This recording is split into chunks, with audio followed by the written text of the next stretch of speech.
Bumaba ng 28.74% ang kabuuang insidente ng krimen sa Mimaropa mula ika-6 ng Abril hanggang kasalukuyan ayon sa Police Regional Office Mimaropa kasunod ng pinaigting na implementasyon ng Safer Island Strategy.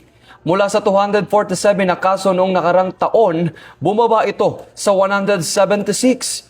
Kabilang sa mga naitalang pagbaba ang index crime na bumagsak ng 57.58%, peace and order indicators na 34.87%, non-index crime na 28.57% at public safety incident na 18.95%.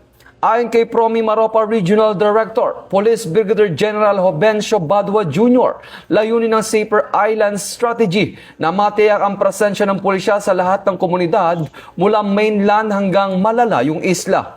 Binigyan din ng kahalagang epektibong investigasyon at case resolution upang mapanatili ang tiwala ng publiko.